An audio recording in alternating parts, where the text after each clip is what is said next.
Help my son George tonight. He never thinks about himself, God.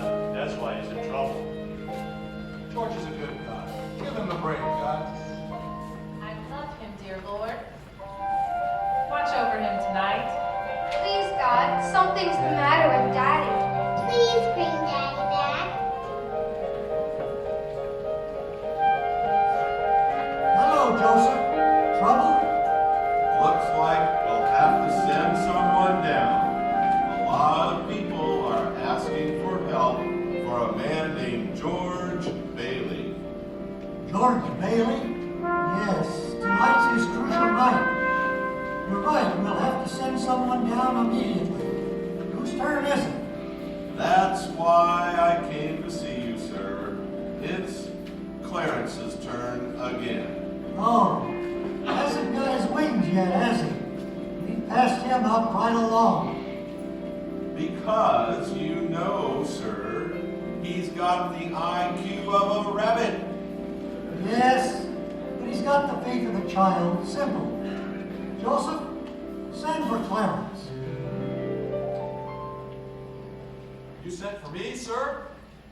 Yes, Clarence, a man down on earth needs our help. Splendid. Is he sick? No, worse, he's discouraged. A man with no hope. At exactly 10:45 p.m. tonight, Earth time, that man will be thinking seriously of ending his life.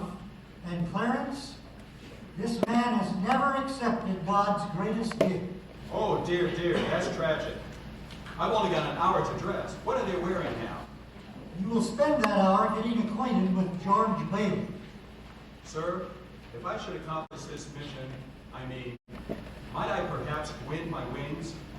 I've been waiting for over 200 years now, sir, and people are starting to talk. Clarence, you do a good job with George Bailey, and you'll get your wings. Oh, thank you, sir, thank you. Poor George. Sit down, Clarence. Sit down? Why? If you're going to help a man, you want to know something about him, don't you? Well, naturally, of course. Keep your eyes open. I'm going to take you back to 1928. Clarence, see the town? Where? I don't see a thing. Oh, I forgot. You haven't got your wings yet. Now look, I'll help you out. Concentrate. Begin to see something. Why, yes, this is amazing. If you ever get your wings, you'll see all by yourself. Oh, wonderful. I can really see something now. What a pretty little town. Clarence, you are now in Bedford Falls.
Postcards, won't you, George? Hey, George, don't take any fun nickels.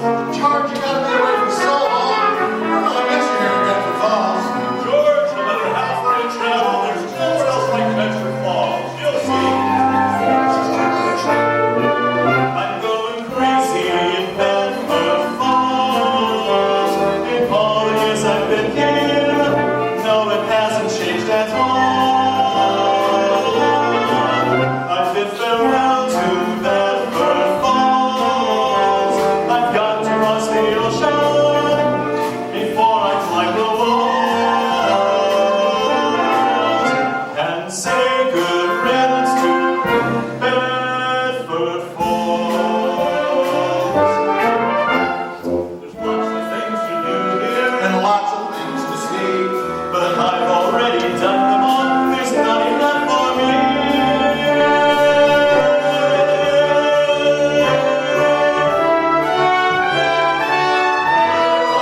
to take a good look at that face.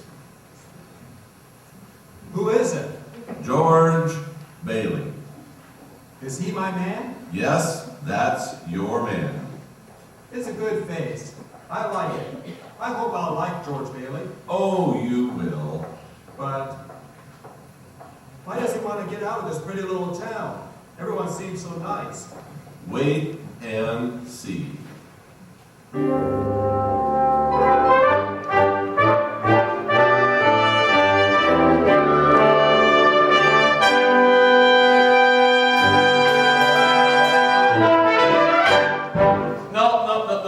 Now look, Joe. I want a big one. Big, Steve. I don't want one for one night. I want one for 1,001 nights, with plenty of room on it for labels from Baghdad and Italy and Samarkand. Great big one. I see, like a flying carpet, huh? I don't suppose I can interest you in this old second-hand job, could I? Hey, now you're talking. Hey, I could use this as a rack in case the boat was sunk. How much does this cost? No charge. That's my trick here, Joe. It sounded like you said no charge. That's right.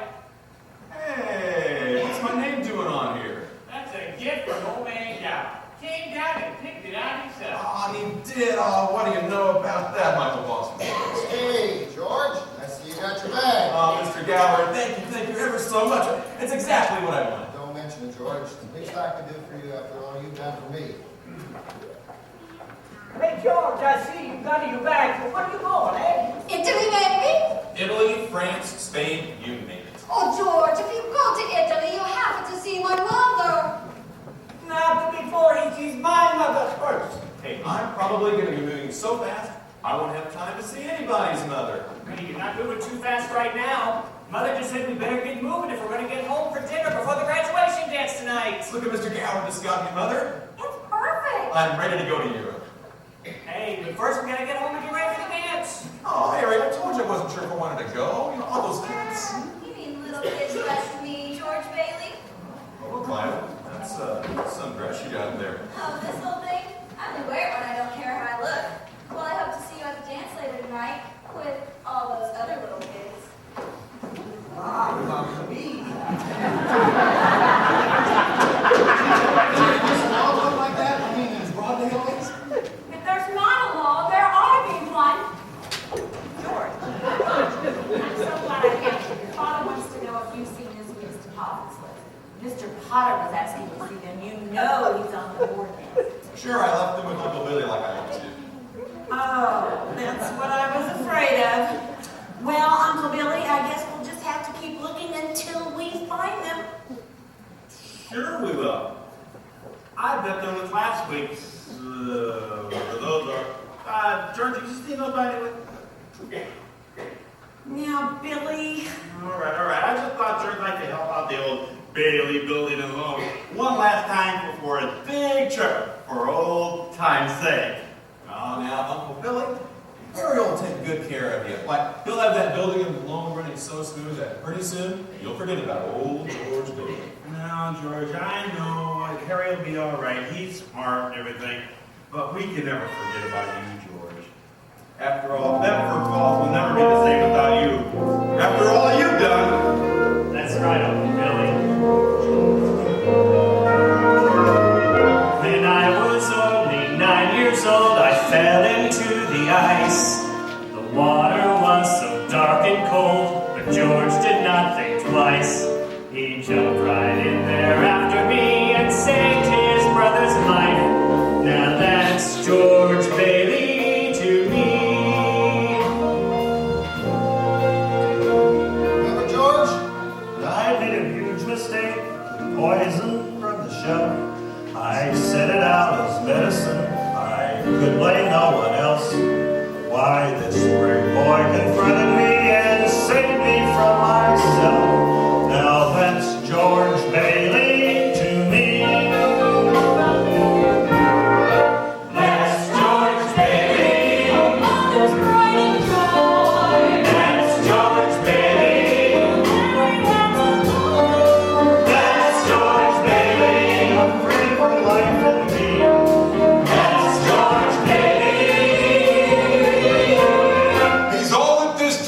knees. Let me tell you what I think of George Bailey. His father is an imbecile, a failure of a man who thinks it is his special task to lend a helping hand. An obstacle, a do-gooder who's for the all-night plans. Now that's George Bailey to me. Acting up, buddy, Potter. George Bailey's been my closest friend since he was just a lad. I'm proud to be his uncle. He is so much like his dad. His whole life long I've loved him like the son I've never had. Now that's George Bailey to me. That's George Bailey, a man that you can trust. That's George Bailey, who grounds one of us. That's George Bailey, who's quick to shake his hand. That's George Bailey. I'll never understand. That's George Bailey, who always treats you right. That's George Bailey, his future looks so bright. That's George Bailey, he serves us faithfully. That's George Bailey,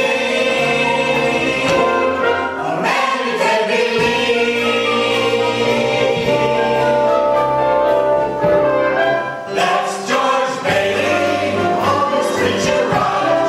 That's George Bailey, his future looks so bright. That's George Bailey, he serves us faithfully. That's George Bailey. That's George Bailey. That's George Bailey.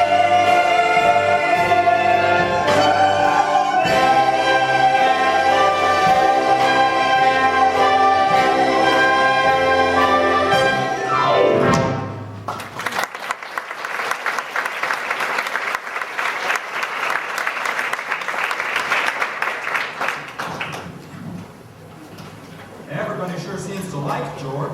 Oh, yes. He's a likable fella. A good man. Except, who is that man in the wheelchair? Ebenezer Scrooge? Henry Potter. The richest and the meanest man in town. What's he got against George Bailey? He's jealous. You see, George is a hero to these people. Of course he is. Look at all he's done. Why, he jumped in the ice to save his brother Harry from drowning. Yes, that's how he lost the hearing in his left ear. He caught a bad cold and his ear was infected. Yes, yes. And he stopped Mr. Gower from sending out poison as medicine by mistake. Right again, Clarence. Why, if you keep this up, you might just win your wings. Oh, I hope so. Now, what about George? Does he ever leave Bedford Falls? What about his trip? Where did he go? Wait and see, Clarence. There's still a lot more to learn about George Bailey.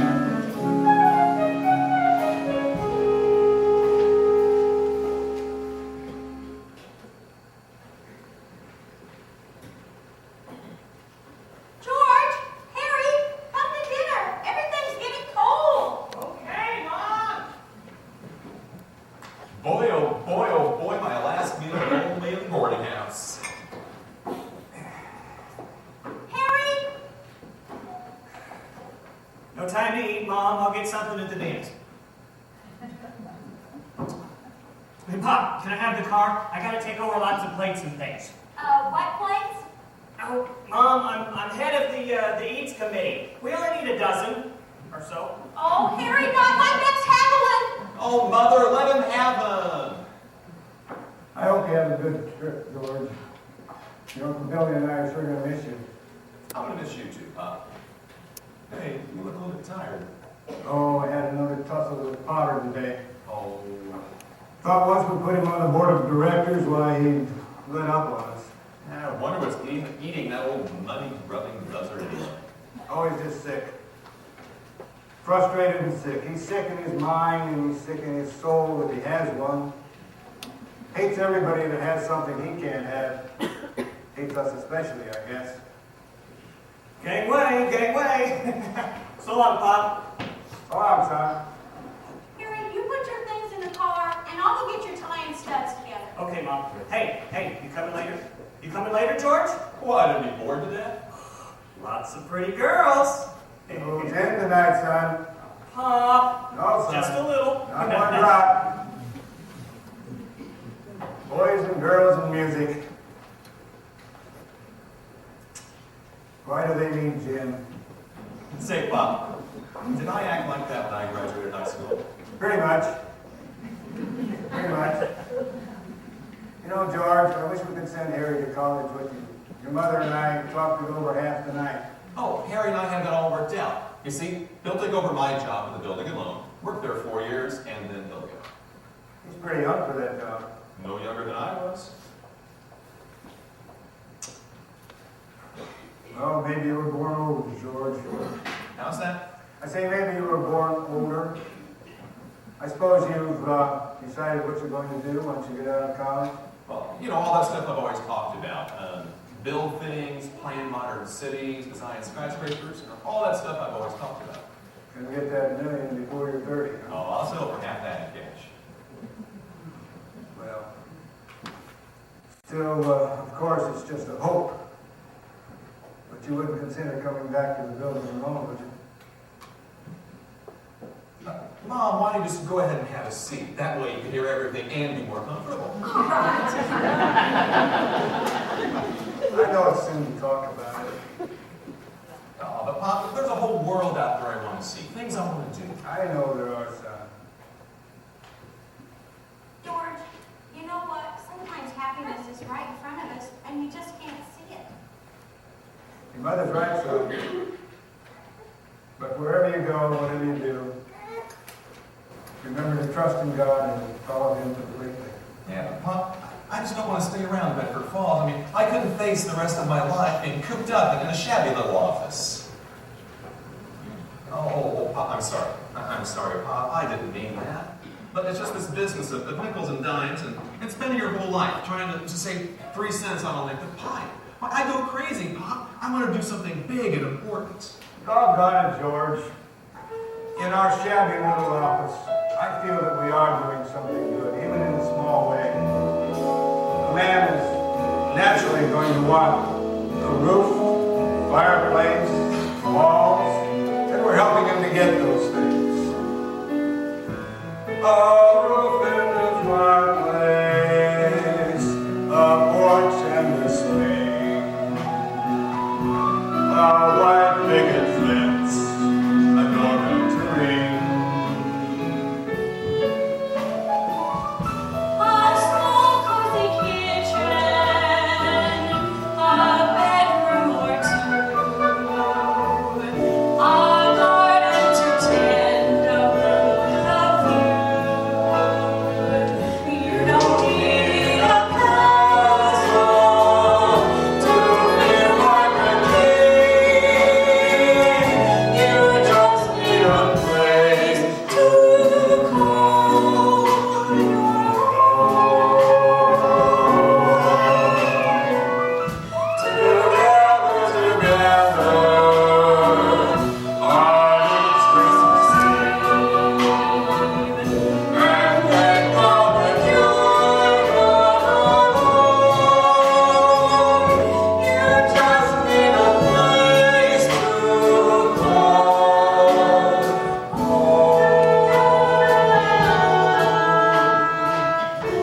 Got talent, son. I've seen it. Now get yourself an education. Remember, no matter where you go, you've always got a place to call home. Pop, you're the biggest fan, too. A wonderful family, my children, my wife. God's given us all a wonderful life. Your place at the table, Your face at the door. these memories we share, how could I want more? You don't need a castle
goes to Europe, like there's in like England, they're like, oh, hello, how are you? You know, oh, I'm fine. We'll go get some tea. Like, yeah, we'll get some tea.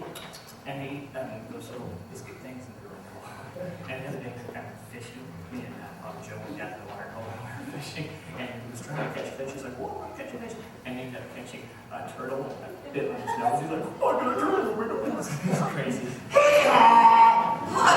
Stay away, right? You've been acting like that ever since we were little kids. Acting like what? Like a donkey, of course. You'd think after 4 years of college you'd be all grown up, but you're still the same old Sam, I guess. So, Harry, is George coming to the dance tonight? Yeah, I just about had him talked into it when I left. You know, he's been pretty busy getting ready for his trip to Europe. So.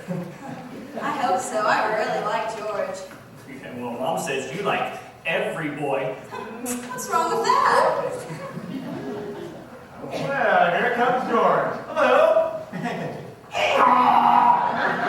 Oh, Sam, old college grad now, huh, Mr. College Joe College? Yes. Well, Joe College Wainwright, they call me.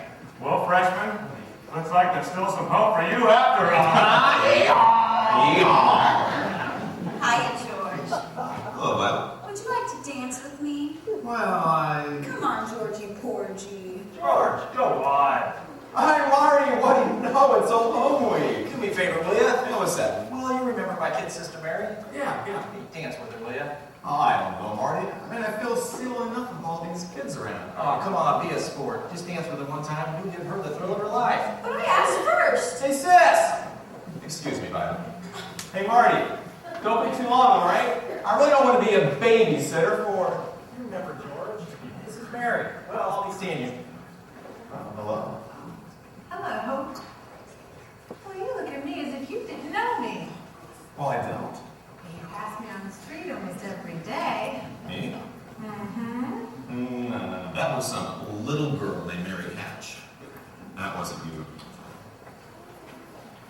Oyez, oyez, oyez! The big Charleston contest. The prize? One genuine loving cup. Those not tapped by the judges remain on the dance floor. You know, I'm not very good at this kind of thing. Neither am I. Let's say we get out of here. Okay. Well, where do you want to go? Anywhere. Okay.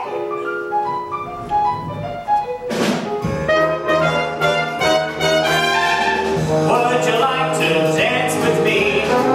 Would you take a chance with me? Find a new romance with me? Would you be my girl?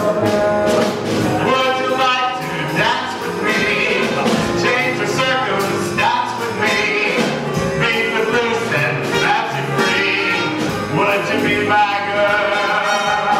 We could do the Charleston or the dinner bar.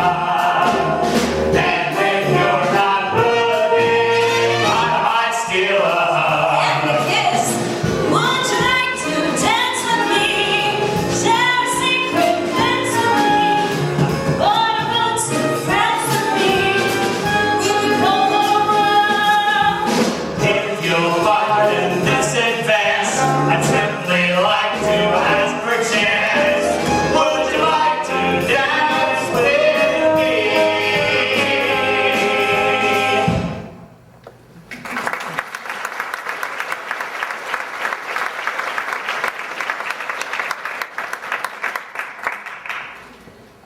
Buffalo gals, can't you come out tonight? Come out tonight. Come out tonight. Buffalo gals, can't you come out tonight? And dance by the light of the moon. Hot dog just like an organ. Beautiful.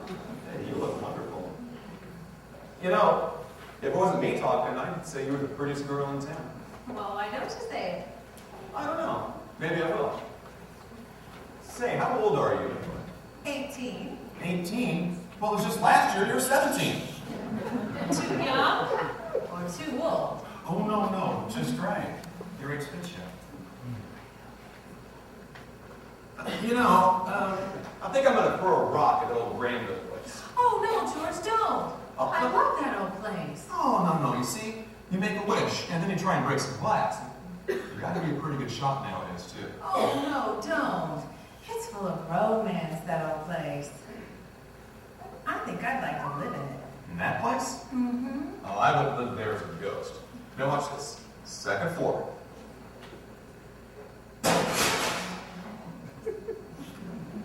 What'd you wish for, George? Oh, not just one wish, Mary, a whole handful. Like, I know what I'm going to do tomorrow, and the next day, and the day after that, and the next year, and the year after that. Like, I'm going to travel the world, Greece, Italy, the Parthenon, the Colosseum, and then I'm going to come back here and see what thing I'm going to college. And then I'm going to build things. I'm going to build airfields. I'm going to build skyscrapers 100 stories high. I'm going to build bridges a mile long. Hey, are you going for a ride?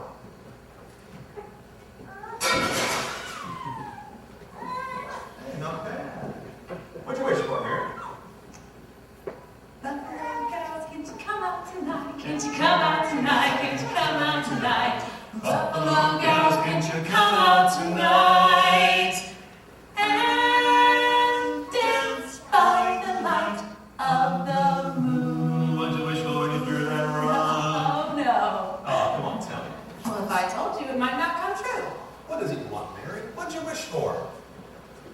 Is it the moon? Do you want the moon, Mary? You just say the word, and I'll throw a lasso around it and pull it down for you.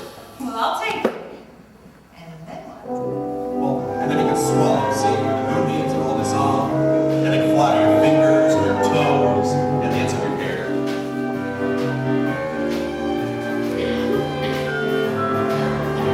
If you want the moon, I'll give it to you. Or maybe bright stars and planets, I'll lasso those too.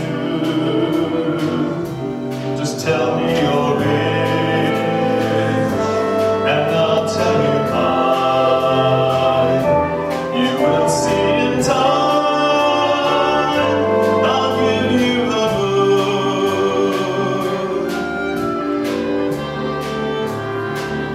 If you want the moon, come fly there with me. We'll see the whole world together, just like royalty. A king and a queen will travel in style, then rest for a while and gaze at the moon.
that's all we'll need from you, George. I know you're anxious to catch a train.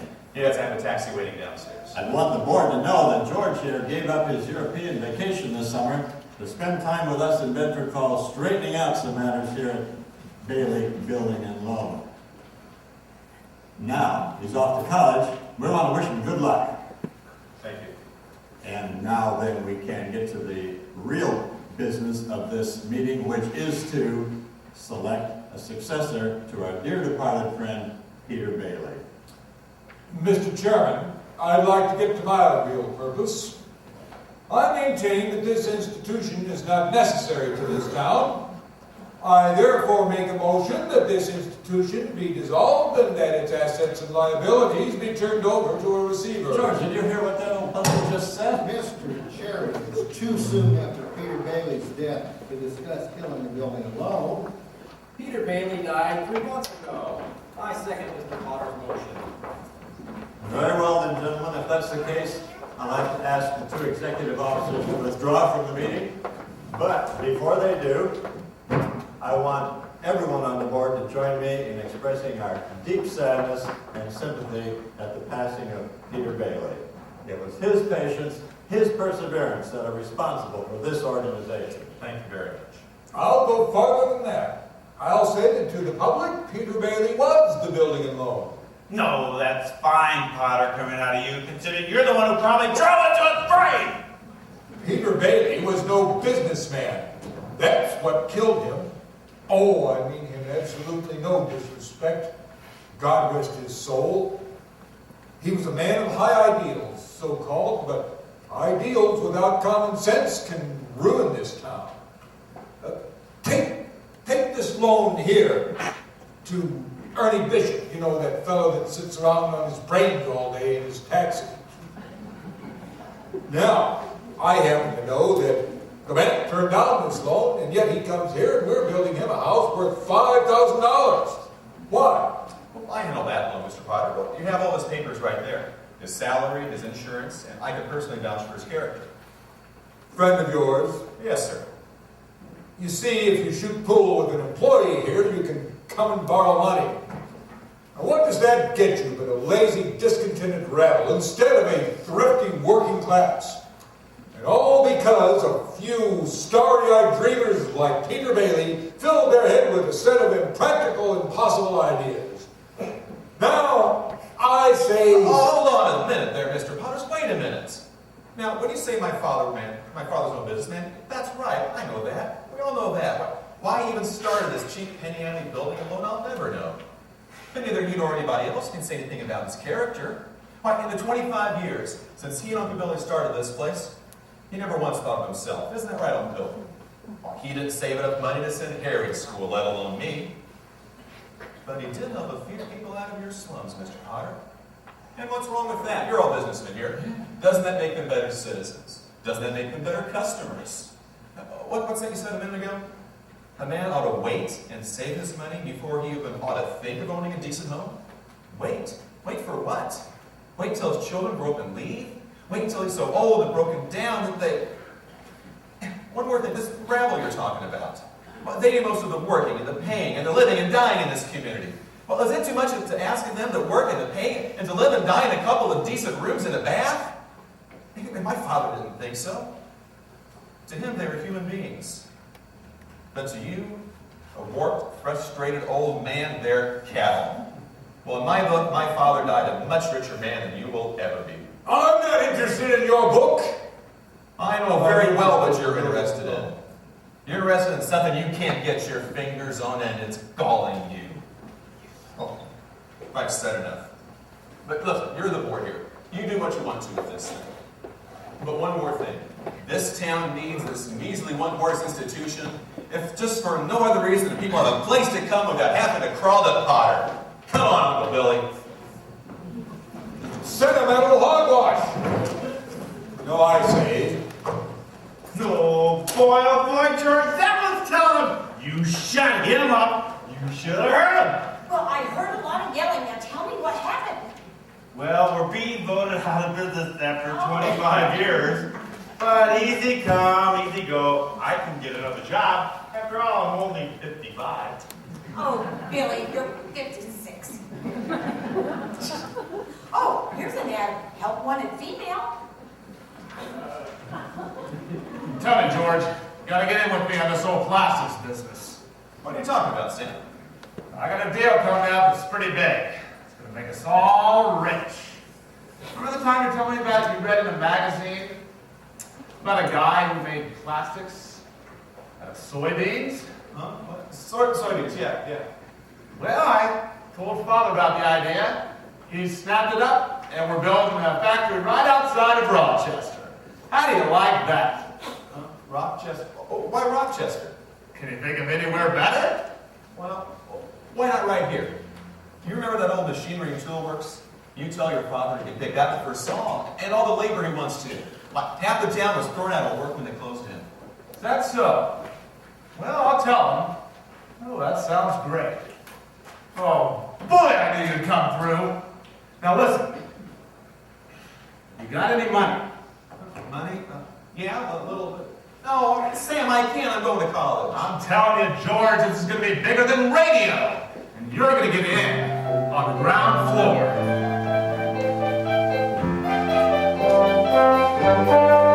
This is the chance of a lifetime. Don't miss the moment, my friend. The moment's now. It's the right time to make a break for it. Just for the sake of yourself. You've got the talent and the style, and oh yes, you've even got the smile. So don't miss it. It's business, it's plastics, it's new. This is the chance of a lifetime, but the moment's up to you. Now come on, George, come on. You're gonna miss your train. You're a week late for school already. Come on. I wonder what's going on in there. Oh, come on, George. You gave up your trip. You don't want to give up college, too, do you? This is a chance of a lifetime, the one you've dreamed of so long. The moment's now, it's the right time to use your mind, love. Don't be some kind of a fool. You've got the brains, you're more than smart. I know it's beating deep inside your heart. So don't miss it. It's college, it's honest, it's true. This is a chance of a lifetime, but the choice is up to you. Imagine the name, imagine the fortunes, imagine the fame. Imagine your father, you know what he said.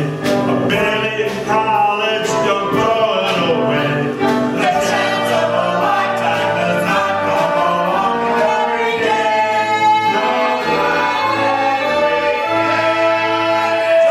George, they voted Potter down.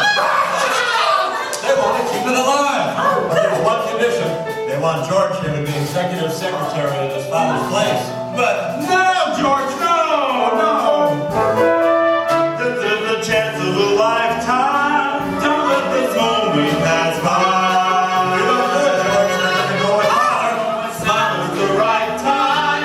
We'll both be millionaires, and all the shares will be ours. But what about your hope and scheme? Don't fall for someone else's selfish schemes. Don't miss it. It's simple. It's easy. This is the chance of a lifetime. The chance of a lifetime. But the choice is up to you.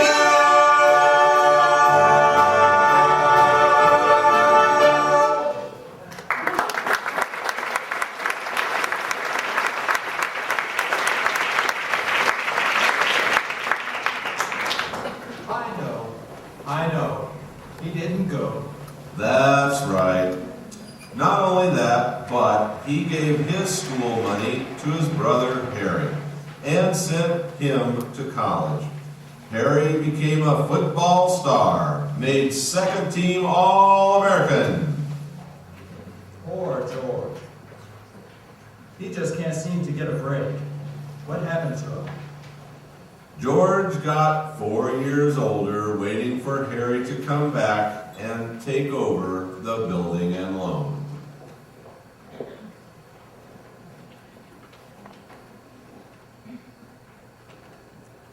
Now, there's plenty of jobs around there for people that want to travel. Why, here, look right here. Venezuelan oil fields. Wanted, man with construction experience. And, oh, here's another one. Yukon, wanted, man with engineering experience. Yeah. Hey, there she blows. Hey, you know what the 3 greatest sounds in the world are? Uh-huh. Breakfast is served, lunch is served, and dinner. No.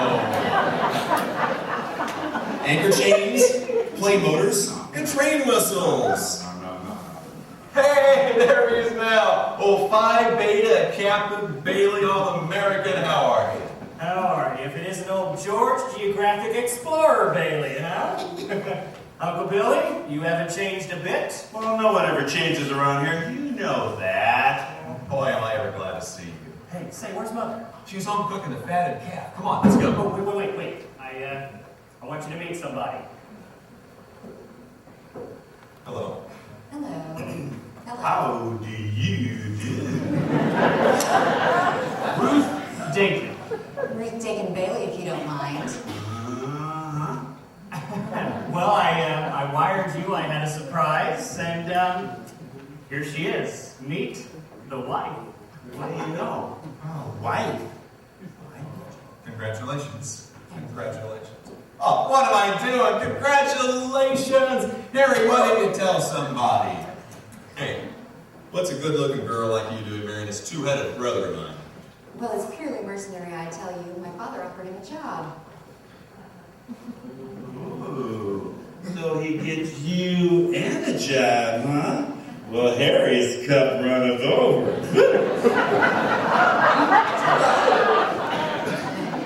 Look, about the job. Now, Ruth, she spoke out of turn. Hey, I never said you would take it. Look, you've been holding the bag here for 4 years, George. I'm not going to let you down. I would just like to. Hey, I gotta go get the bags, okay? George, that's all Harry ever talks about. Ruth, about this job. Oh, well, my father owns a glass factory in Buffalo, and wants to get Harry started in the research business. Is it a good job? Oh, yes, very. Not much money, but a good future, you know. Harry's a genius at research. My father fell in love with him. And you did too. Yes, I sure did. That's just great.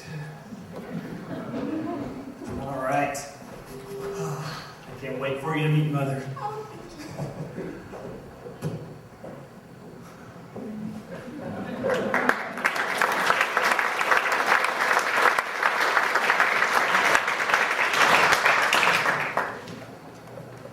Poor George, nothing seems to work out for him. What about that girl with the moonbeams coming out of her hair? Oh, Mary? Mary Hatch, the moon girl? Exactly. Oh, yes. I like Mary. If you want the moon. Clarence. Clarence. Clarence! Now, what were you saying? Now, Mary plays an important part in God's plan for George. What? What part? Did they get married? Did George ever leave Bedford Falls? Did he get to travel? Did he get a new job? Slow down, Clarence. One at a time. Watch and see.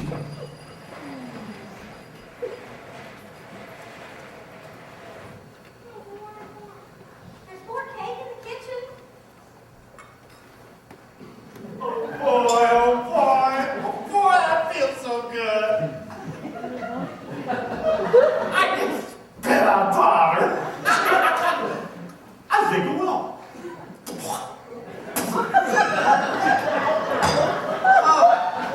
You know, it's been a great party, but I think I'd better go. Me too. Where's my hat?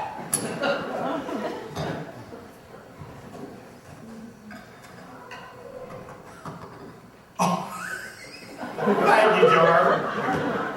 Billy, would you please step back in the kitchen and see if I left my purse in there? Sure I will. Thank you,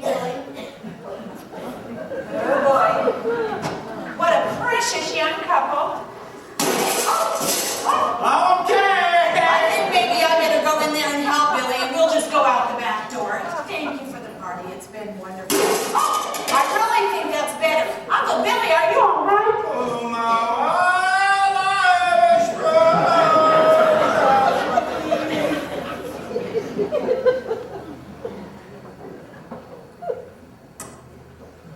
That's for nothing. What do you think of her?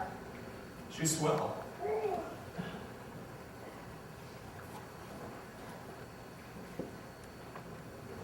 It's the kind of girl that I think will keep Harry on his toes, don't you? And I'll keep him out of Bedford Falls anyway. Did you know Mary Hatch is back from college? Been back 3 days. Nice girl, Mary. Kind of girl that can help you find all the right answers, George. You stop that grunting? Can you give me one good reason why you shouldn't go over and see her? Sure. Sam Wainwright. Hmm? Oh, Sam's crazy about Mary. Well, she's not crazy about him. Well, how do you know? Did she talk it over with you? Well, no. Well, then how do you know? Well, I've got eyes, haven't I? Why, she lights up like a firefly whenever you're around. Oh? And besides, Sam Wainwright, he's in New York. You're here in Bedford Falls. Don't remind me. So just go over and see her. Mother, you know I can see right through you, right back to your back collarbone. You're trying to get rid of me, aren't you? Yep. Well, here goes nothing.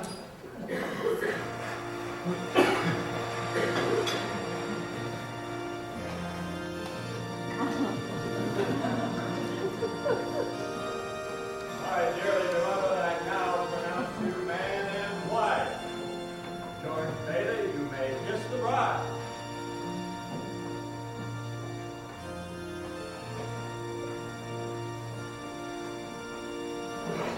Hey, George, where are you two going on your honeymoon? Hey, look at this. Here's the kitty, Ernie. Here, Mary, count it. Well, I'm like a bootlegger's wife. Look. No kidding. You know what we're going to do? We're going to shoot the works. A whole week in New York, a whole week in Bermuda. Well, then what? But then what, honey? Well, after that, who cares? Who cares? George! George! There's something funny going on over at the bank. I've never seen one that's got all the earmarks of a run. Bernie, if you got any money to bank, you better hurry up. I'll be right back, Mary. Just a minute. Hello, everybody. Mrs. Thompson, how are you? Charles? George, can I see a minute? Okay, how did all this happen? How did it start? How did anything like this start? We're just in a pickle, George. This is a pickle. I don't know. Okay, did they call all the money? They called our loan, and they called all of it, every single penny of it. All of it? Every single penny of it, every last cent, and it was still less than what we owe. Oh, holy mackerel. Oh, well, Powers just called, and he'd taken over the bank, and they're going to open back up in a week.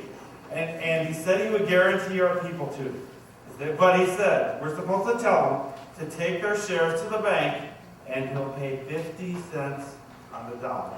Oh, that old buzzard never misses a trick, does he? Well, he's gonna miss this one. Gosh. Wasn't it a nice wedding? I really wanted to be there. Yeah, it was, Uncle Billy. You can take that string off now. Oh.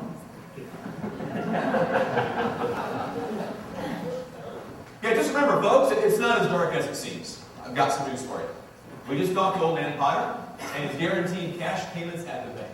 They're going to reopen next week. Yeah, but George, I got my money here. Is he going to guarantee this place? Oh, I didn't ask him that. Why, we don't need Potter over here. Hey, I'll take my money now. But you're thinking of this place all wrong. As if I had the money back there in a safe. Your money's not back there. It's in Tom's house, right next to yours. And the Kennedy house, and Mrs. Macklin's house, and 100 others. Why, you lend them the money to build, and then they pay back as best they can. What do you want to do? Foreclose on them? I got $242 in here, and $242 ain't gonna break anybody. Okay. Here. Sign this, and you get your money in 60 days. 60 days? Well, that's what you agreed to when you bought the shares. You gonna get your money? No. Well, I got mine. The Empire will give me 50 cents on the dollar for every share you own. 50 cents on the dollar? In cash. Well, George, what do you say about that? Tom, you got to stick to your original agreement on this. Give us 60 days. Okay, Randall, let's go. Are you going to Potters? Hey, it's better to give half than nothing. Tom, Randall, no, wait a minute. Now, I beg of you, don't do this thing. What? If you go to Potter, there'll never be another decent house built in this town. What? He's already got charge of that. He's got the bus station. He's got the department stores. And now he's after us. Why? Because we're cutting out of his business, that's why. Potter wants to keep you living in his slums, paying the kind of rent that he decides. Now, that's why he's after us. It's that simple. Can't you understand? Can't you see what's happening here? Now, we can make it through this thing all right. But we've got to stick together. We've got to have faith in each other.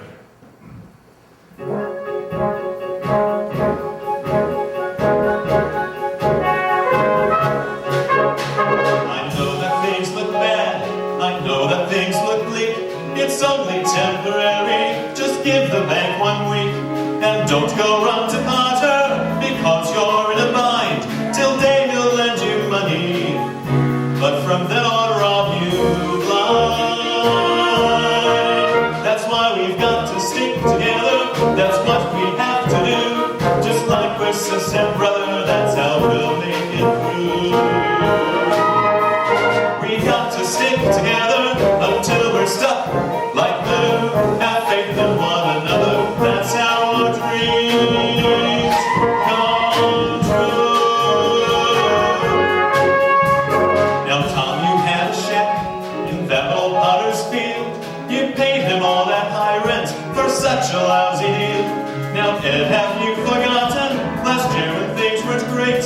You couldn't make your payments, but I let you make them late. Do you think Potter will let you do that, huh? Of course not. That's why we've got to stick together. That's what we have to do. Just like my sister and brother, that's how we'll make it through. We've got to stick together until we're stuck like glue. Have faith in one another, that's how our dreams come true. My husband hasn't worked in over a year. I need some money. What am I going to do until the bank reopens? I got doctor bills to pay. I need cash. I can't feed my kids on faith alone. How much do you need? I got $2,000 here. This will tie you over to the bank reopens. All right, now, Tom, how much do you need? I'll take $242. No, just enough to tie you over to the bank reopens. How much do you need? $242. Okay, fine. There. Haven't closed my Oh, account. no, your account's still here. That's a loan. All right, now, Ed, how much do you need? I got $300 in there. Oh, Ed, just enough to tie you over to the bank reopens. What do you need? Give me $20. $20. Fine, thanks, Ed. Mrs. Thompson, It's your own money, George. don't worry about that. How much do you need? $20, would that be all right? $20 is fine. I'll sign the papers. You don't need to sign anything. I know you'll pay it back. Mrs. Davis, how much do you need? I have $17.50. 17. Oh, of course you can. Bless your heart.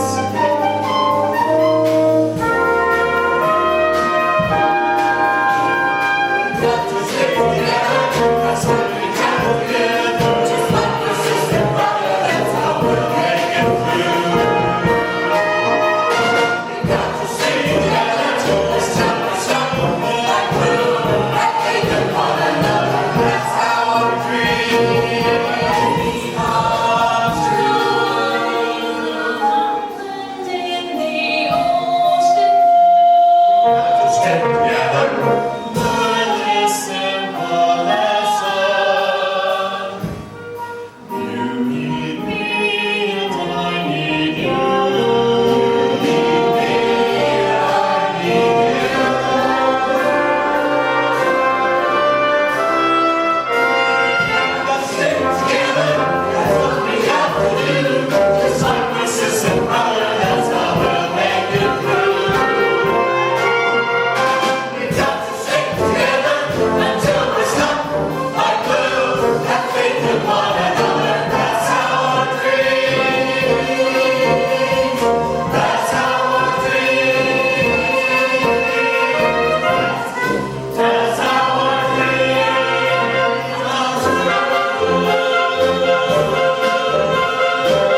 these people now. I told you that you would like George Bailey. Oh, yes. He's a fine fellow. And don't George and Mary make the perfect couple? But, Joseph, they gave up their honeymoon money to save the building and loan. Do they ever get to go? What about all their plans? Mary made arrangements for a wonderful honeymoon at the old Granville house. The old Granville house? Where they threw the rocks? Right again, Clarence. You're catching on. Mary decorated the old place up like the Waldorf Astoria for their wedding night. They had a wonderful honeymoon right there in Bedford Falls. What about their money? Did they ever get it back? No, they didn't. But George and Mary went right on. They rolled up their sleeves and worked hard in Bedford Falls. Like his father, George helped folks all over town realize their dreams.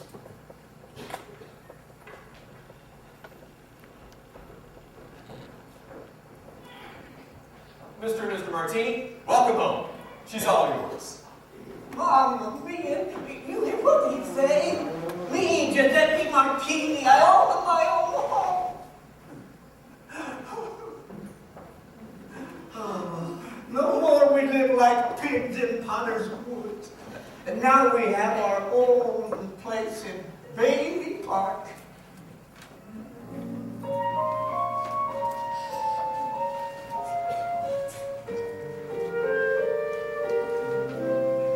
Bless you, George Bailey, for the chance you gave me to have my own place. You trusted this faith.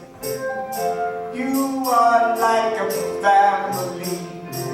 I call you Martini, my brother and my friend, until I die. Oh, how I thank you.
just your little rent collector. But you can't laugh off Miss Bailey Park anymore. Look at it. 15 years ago, half a dozen houses stuck here and there. Look at it today. Dozens of the prettiest little homes you ever saw. 90% of those owned by suckers who used to pay rent to you. Your Potter's Field, my dear Mr. Employer, is becoming just that. And are the local yokels making with those David and Goliath wisecracks? Oh, they are they? Even though they know the Baileys don't make a dime out of it? You know very well why. The Baileys were all chumps. Every one of those homes is worth twice what it cost the building alone to build. If I were you, Mr. Potter... Well, you're not me. I know how to handle this. The Baileys have been a boil in my neck long enough. Mr. Potter, George Bailey's here to see you. Oh, send him right in. As I say, it's no skin off my nose. But one of these days, this bright young man will be asking him for a job. George, it's good of you to come so soon. I know you're busy. Sit down. Well, Mr. Potter, I know you'll probably tell me soon enough, but why exactly did you want to see me? That's what I like about you, George. George, I'm an old man, and most people hate me. But I don't like them either, so that makes it all even. You know as well as I do that I run practically everything in this town but the Bailey building and loan. You also know that for a number of years I've been trying to get control of it, or kill it, but I haven't been able to do it. You've been stopping me. In fact, you've beaten me, George. And as anyone in this county can tell you, that takes some doing. Take during the Depression, for instance. You and I were the only ones that kept our heads. You saved the building and loan, and, well, I saved all the rest. Yeah, well, some people will probably say you stole all the rest. Well, the envious ones say that, George. Suckers. I've stated my side very clearly. Let's take a look at your side. Look at your life. What have you got? Be honest, George, you don't have a lot. Broken down house, broken down car. Being so kind hasn't gotten you far. You may be good, you may be meek, but you can't survive on 40 a week. After the bills have all been paid, not much is left from what you have paid. What if Mary has a baby? There goes any change you had. Listen out of my proposal and things won't look so bad. Tell me what you want, anything at all. Nothing is too big and nothing is too small. Come work for me, I can make you rich. After all these years, you might just find your niche. Just use your imagination, anything you'd like to get. I will pay you $20,000 and I haven't finished yet.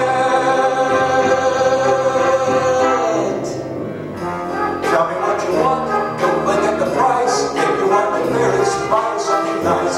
Nothing but the best, buy the finest clothes. Play in New York City, go to Broadway shows. You can enjoy every evening at expensive restaurants. You can write your ticket, George, if you just tell me what you want.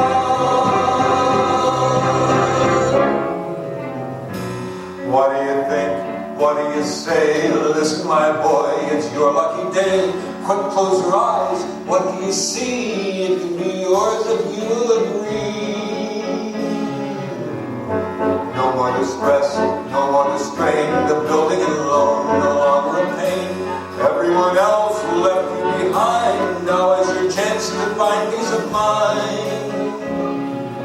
I know you have many wishes, and I'm sure you've dreamed some dreams. You can trust me with your future, George. I'm a man of means.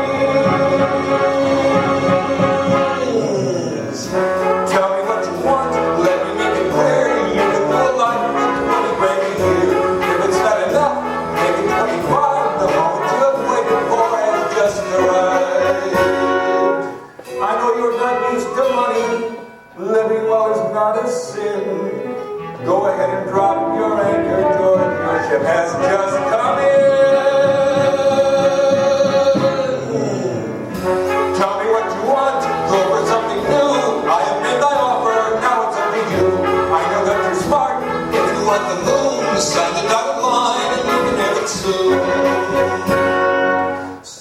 you may have a daughter.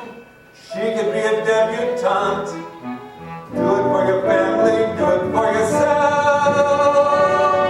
But come on, George. Tell me what you want.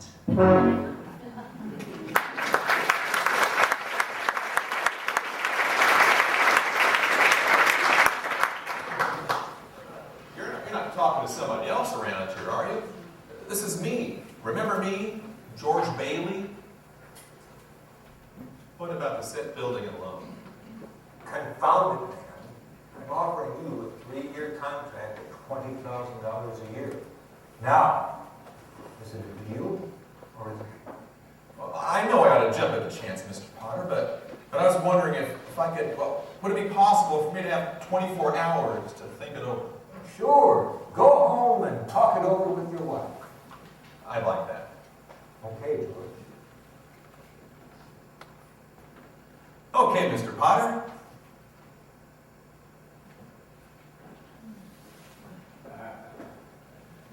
No, I don't have to go. I don't have to talk to anybody. I know the answer. The answer is no. You sit around here and you spin your little webs. And you think the whole world revolves around you and your money. Well, it doesn't, Mr. Potter. I'd say no. In the whole vast configuration of things, you're nothing more than a scurvy little spider. Oh, and that goes for you too. You'll be sorry, George Bailey, you fool.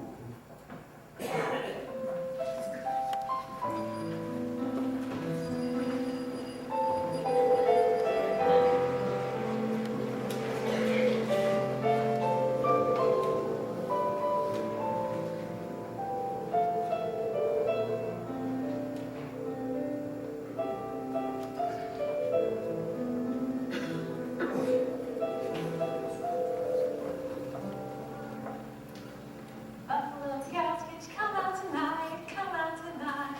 Come out tonight. Hi. Hi. Mary Hatch, why in the world did you ever want to marry a guy like me? To keep from becoming an old maid. You could have had Sam Wainwright or anybody else in town. Well, I didn't want anybody else in town. I want my baby to look like you. You didn't even have a honeymoon. And I promised you're what? My baby. Mary, you mean you're on the nest? George Bailey, Lasso Stork. Oh, Mary, off of the start. This is wonderful. Oh, we got so much to do. This kid's going to be great. He's going to be the greatest. But he's not going to live in this old, ugly, broken down excuse of a house. George, don't say that. Remember the night we broke the windows in this old place? This is what I wished for. Mary, don't settle for this. There's more out there for you, for us. I just know there is. I know it.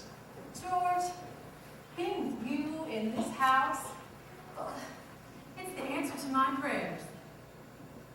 God has been so good to us, George, and we can trust him, no matter what may happen. Besides, I don't need a lot of things to make me happy. Oh, I know you don't need a Mary, but you sure enough deserve them. Now, I know I can make that building loan profitable yet. I'll make that $20,000 that Potter is offering seem like chicken feed. And then we can get the kids that nice house. And have nice, new, fancy clothes. And take trips to Paris and trips to New York. Say, am I talking too much? Yes. Why don't you just kiss me instead of talking me to death?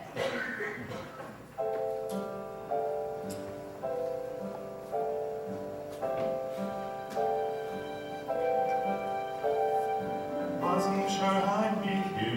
This wasn't in my dreams. I have no explanation for how perfect all this seems. My heart is overflowing because I am aware that as we share this moment is the answer to my prayer.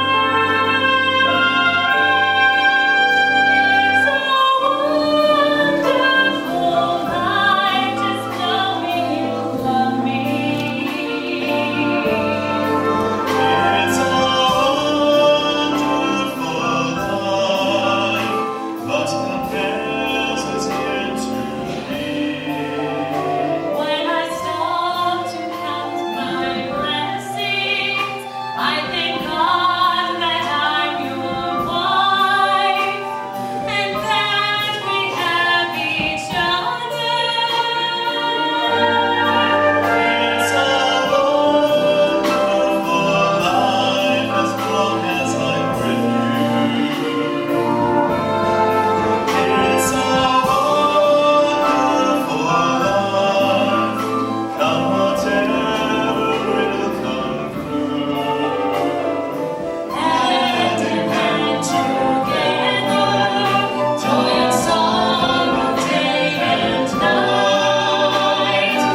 you ready to continue with George Bailey? Yes, sir. I can tell I'm getting close to those wings, sir. Lawrence, you're as close as you've ever been. Oh, good. Right? Yes. Now, you've probably already guessed that George never leaves Bedford Falls. No. Mary had her baby, a boy. Then she had another one, a girl. Day after day, she worked away, remaking the old Granville house into a home.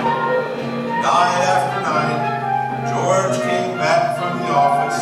Potter was bearing down hard. Then came a war.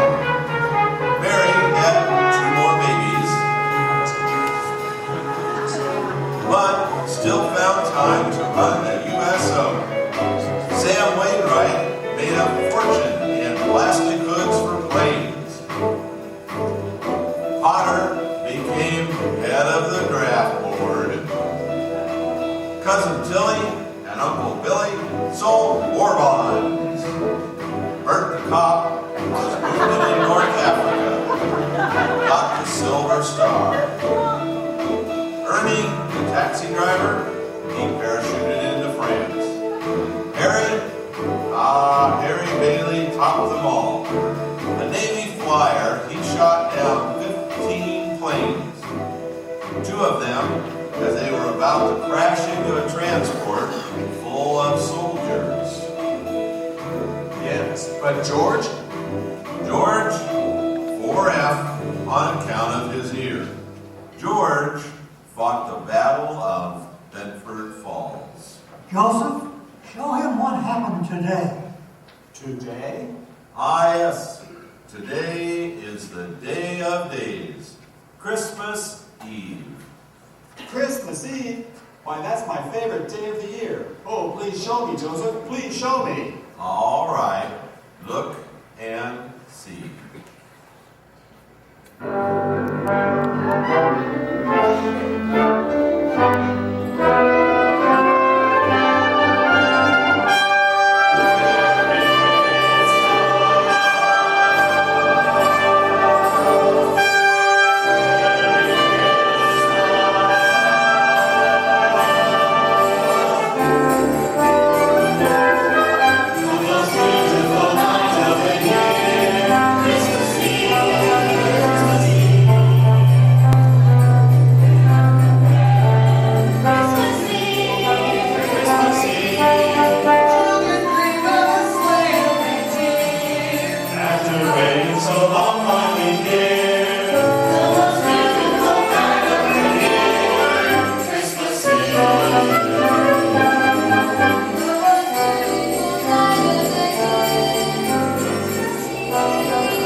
night of the year. There really is no other day like it all year long. Now, before we finish up here, I'd like all of you folks to join me in congratulating George and Mary on the wonderful news that appeared in the morning paper. Now, if you missed it, Harry Bailey, George's younger brother, the Navy fighter pilot, has been awarded the Congressional Medal of Honor. And in order to celebrate that honor, we're going to hold a huge parade here in Bedford Falls on the day after Christmas, and that will be followed immediately by a banquet in the community center for all of you, so please be there. Now, George, isn't it true that Harry's on his way back right now? That's right. And I just talked to my mother this morning, and she had lunch with the president's wife. What did they have to eat? I didn't ask her, but you can ask her today. The Navy's flying her home this afternoon. Oh, gosh, that's great. Can you imagine a more perfect Christmas Eve than this? George, Mary, congratulations, and thank you for all that you are to this community. Let's hear it now, folks. Folks, for George, Mary, Harry Bailey, the whole Bailey family, they are indeed the pride of Bedford Falls.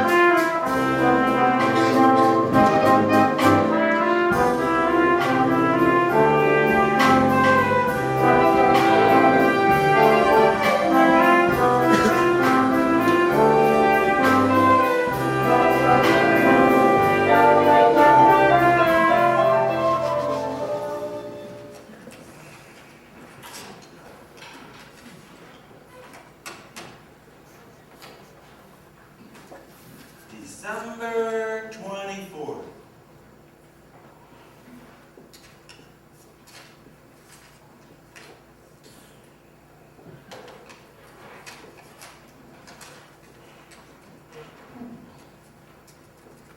$8,000.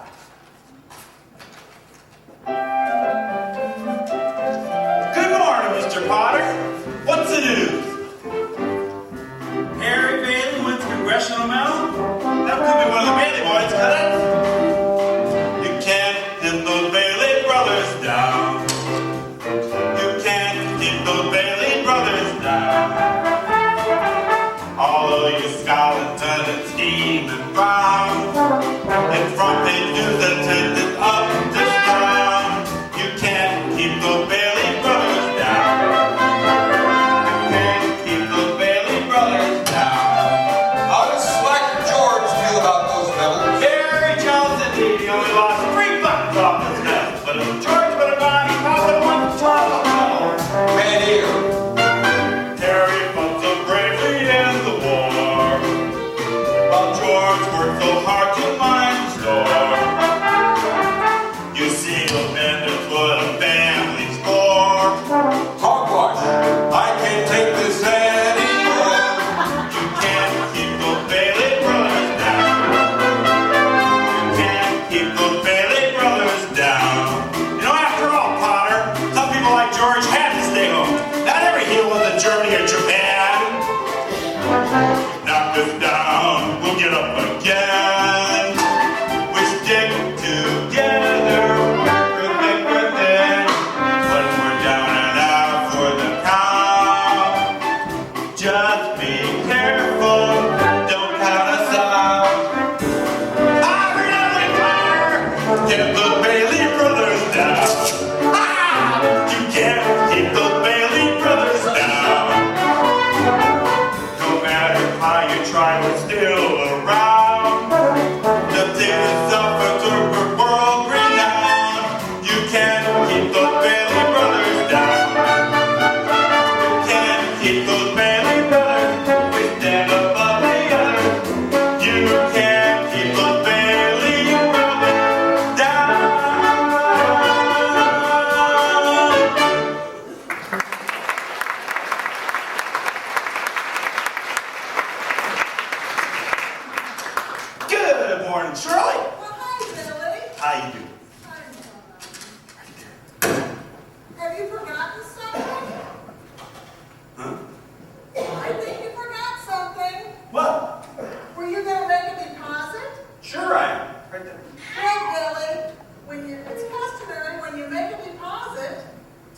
money with you. Ah, shucks. Got it here somewhere. I know I had it. Billy, are you sure you didn't leave it at the office? You know you have been known to forget things. No. I know I had it with me. It's got to be here. It's not here, Billy. Are you sure it's not here? Look again. It's not here.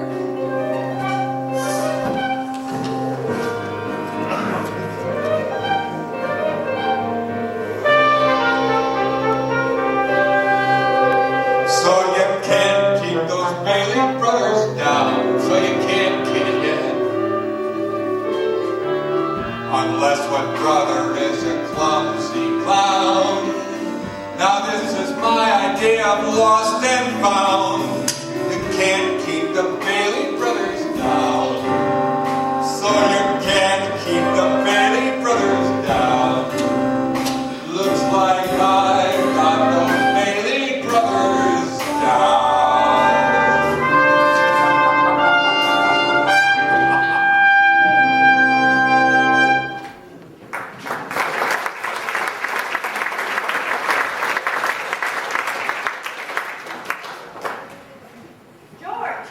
George, it's Harry now, long distance from Washington. Oh, Harry, what do you know about that? He reversed the charges. It's okay, isn't it? For a war hero? Of course it is. Harry, Bailey, how are you? Hey, you want to see the town's cooking up for you. How's mother taking it? Uncle Billy? Has Uncle Billy showed up yet? Oh, he stopped at the bank first. Oh, you're not here right now. Oh, George, that man's here again. What man? The bank examiner. Oh. Hey, Harry, talk to Tilly for a minute, will you? I'll be right back. Good morning, sir. What can I do for you? Carter, bank examiner. Well, Mr. Carter, Merry Christmas. Merry Christmas. We're kind of proud around here right now. My brother was just awarded the Congressional Medal of Honor. The president did it on him himself. I suppose they do those types of things. Well, I trust you had a good year. Well, between you and me, Mr. Carter, we're broke. Very funny. Though that shouldn't surprise me, considering you accept reverse charges on long-distance phone calls. George, should I hang up? No, he wants to talk to Uncle Billy. You just hold on. Mr. Bailey, if you would cooperate with me, I would like to be done by this evening. I'd like to spend Christmas in Elmira with my family. Of course, Mr. Carter. Why don't you just have a seat right over here and make yourself comfortable, and I'll get those books started, all right? Oh, hello, Violet. Can I see you for a second? Sure, I'll be right there. Oh, excuse me, Mr. Carter. This will just take a minute. I'll be right back with you. Oh, Uncle Billy, Harry's on the phone. He wants to talk to you. Hurry, Uncle Billy, hurry. Long distance, Washington. Your nephew, remember? Here he is. Harry? Yeah, everything's fine. Wonderful. Yeah,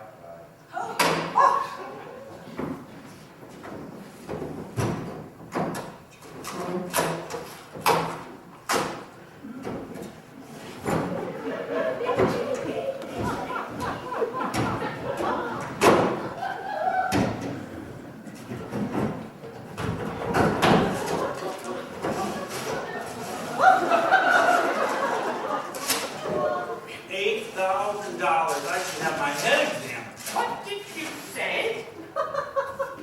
Who are you? Here, Violet, maybe this character reference will help you get a good job. Character. What kind of character I have? Hey, it takes a lot of character to leave your town and to start over again. No, George, don't. Oh, hey, come on, you're broke now, aren't you? Yeah, sure, but... Hey, what do you want to do? Hawk that fur and that hat? You want to walk to New York? You know, they charge for meals and rents up there just like they do in Bedford Falls. Yeah, sure. Good luck to you. George Bailey, you're the finest man that I have ever known. I know I never can repay the kindness you have shown. Harry's not the only hero Bedford Falls can call her own. You're a hero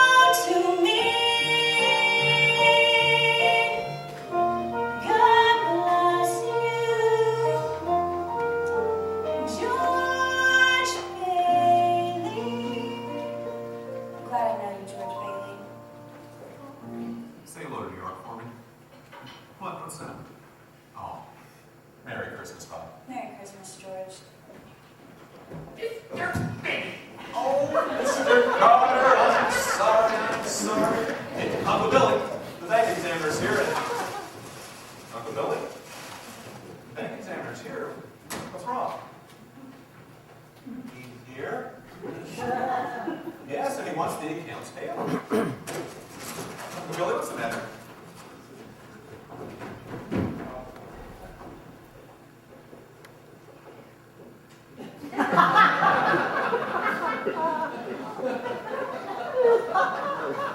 And Tilly, Yes, George? will you come here for a minute, please? Yes, George? Listen, did you see Uncle Billy with the money last night? Yes, George. He had it on his desk. He was counting it before we closed that. Yes. Did you look in the safe? I've looked everywhere, George. It's just gone. It's gone. Did you buy anything? I didn't buy anything, not even a stick of gum. Okay, well, let's retrace every step you took since you left the house. That's all I've done all morning, George. That's all I've done.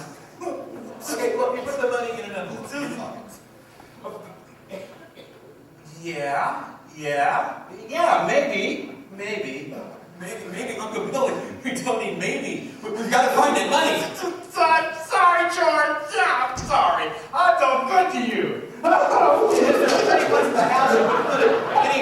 Any secret hiding place? Something you could hid the money. I've gone over the whole house, George. Even the rooms that have been locked since I lost Laura. Listen to me. Think.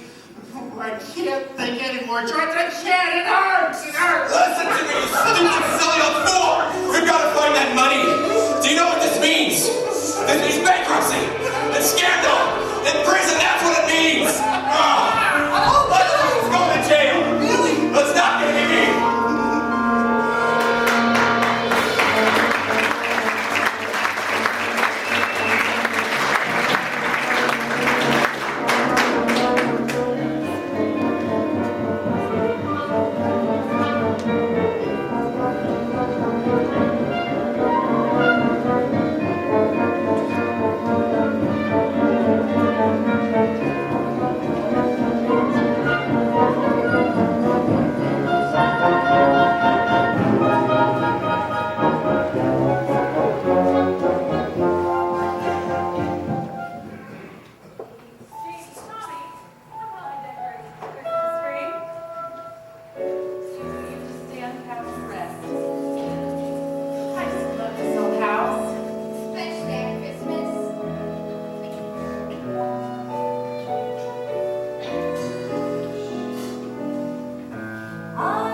matter. Everything's all right.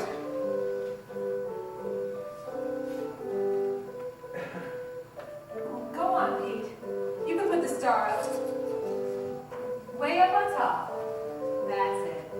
Oh, let's fill in this hole right here. That's it. Oh, George, isn't it exciting about Harry? We're famous.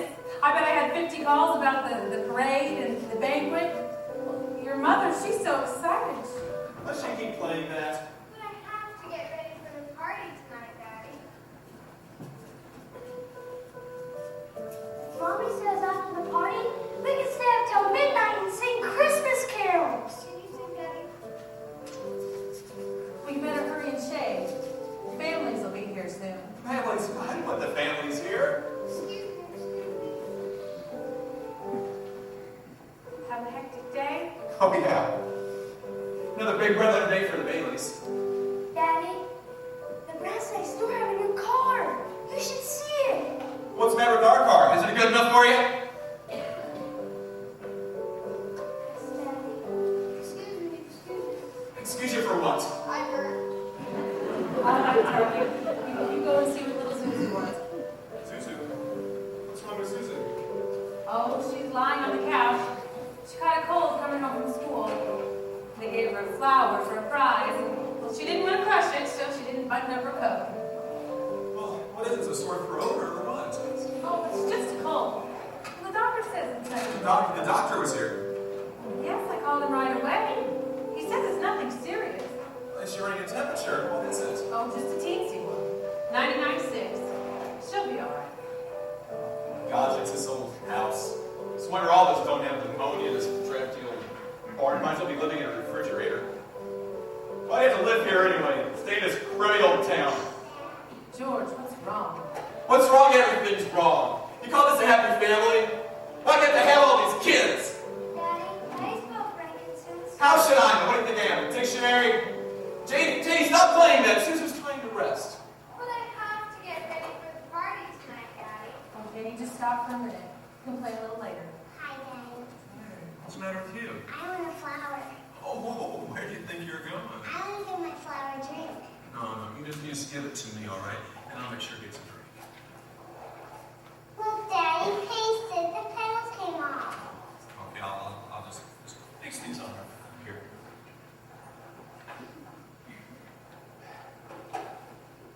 There you go. Good as new. Now, will you do me a favor? What? We're trying to get some sleep. I'm not sleepy. I want to look at my flower. I know, but if you go to sleep, you can dream about it. And it'll be a whole garden. It will? Uh-huh. Tommy, stop that! Stop it! Janie, haven't you learned that silly tune yet? You keep playing it over and over and over again. Now stop it!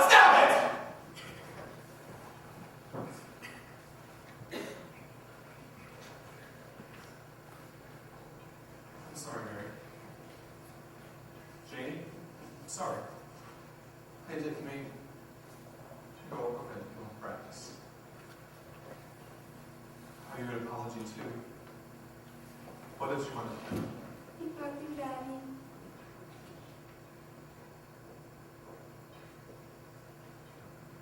What's wrong with everybody? Janie, I told you to go on and practice. Now go on, play! Oh, Daddy. Oh, George, why must you torture the children? Why don't you just... Mary.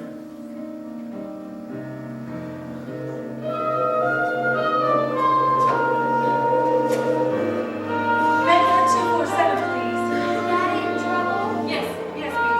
Should we pray for her? Yes, Janie. They're very hard. Hello, Uncle Billy.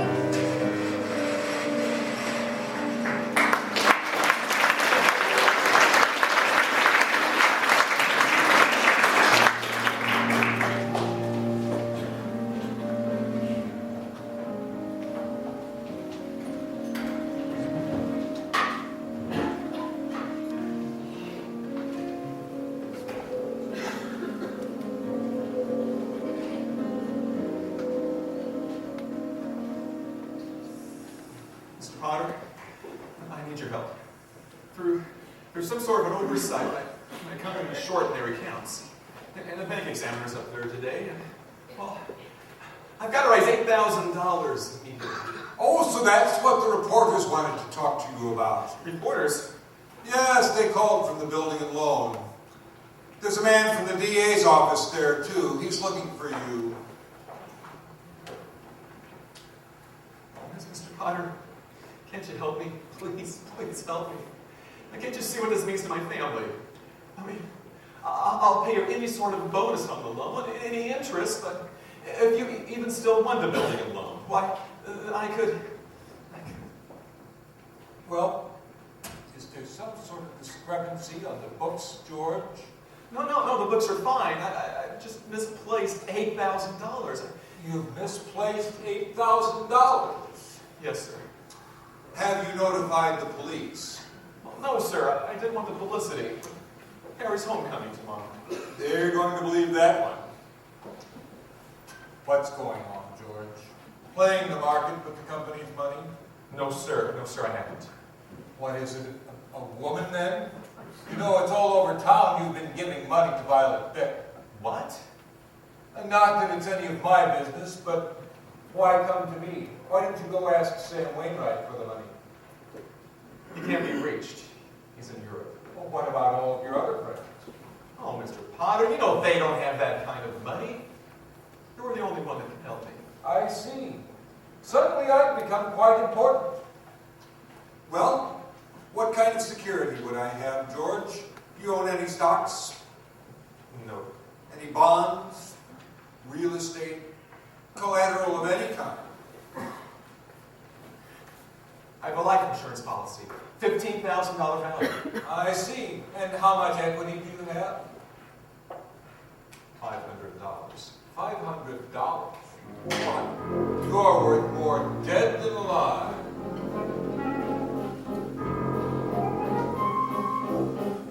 Look at your life. Look at this mess. You were so sure of all your success. Now without me, you can't survive. You're worth more dead than you are alive. What can you say? What can you do? The riffraff you love will never help you. When they find out what you have done, you will have lost and I will have won. I know how to solve this problem. I know how to right this wrong. I'll see that you land in jail. That's where men like you belong. Go ahead and run. Go ahead and hide. They will find you soon, dead or alive. Go ahead and run. Run just like the wind. You don't have a chance. You don't have a friend. I have to say I saw this coming. First the father, then the son. Just another failure, just another flop. So go on, George. Go ahead and run.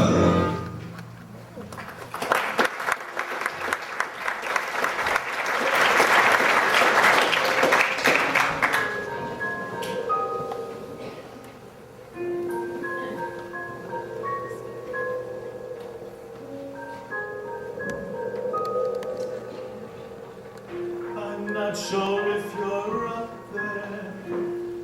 I'm not a praying man. But Father, if you hear me, I pray you'll understand. I've never been this desperate. Dear God, I'm so afraid. I cannot face the future. The mess that I have made of my life. So please show me the way. I can't face one more day on my own. I'm so alone.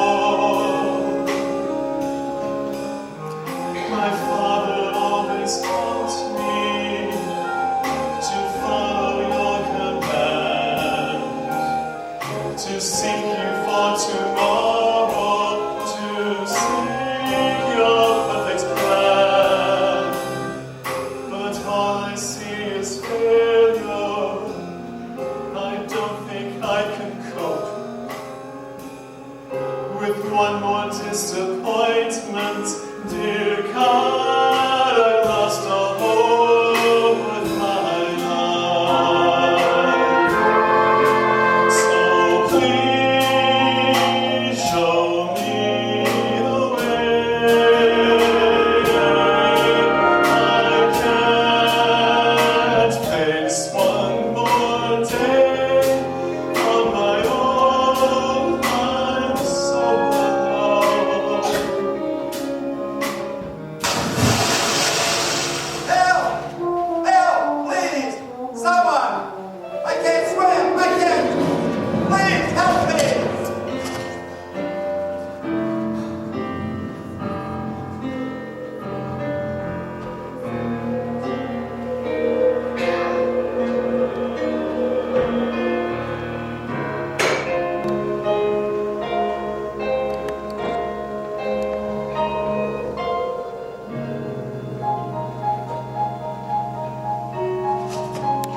So,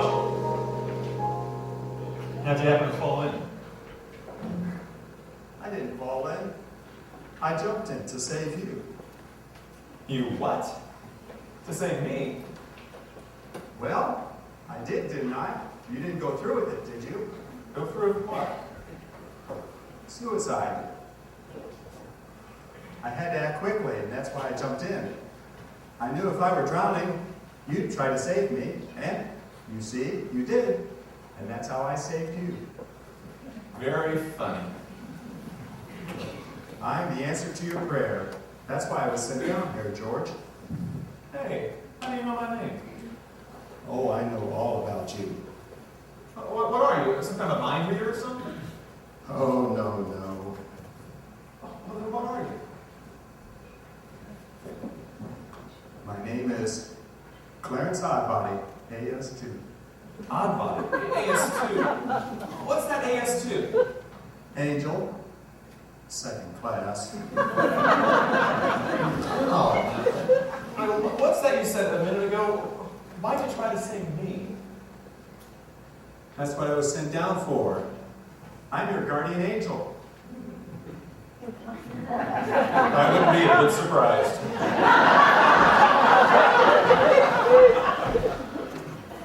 Ridiculous of you to think of killing yourself for money. $8,000. Yeah, stuff like that. How do you know that? I told you, I'm your guardian angel. I know everything about you. Well, you look about like the kind of angel I'd get. Like a fallen angel, aren't you? What happened to your wings? I haven't won my wings yet. That's why I'm an angel, second class.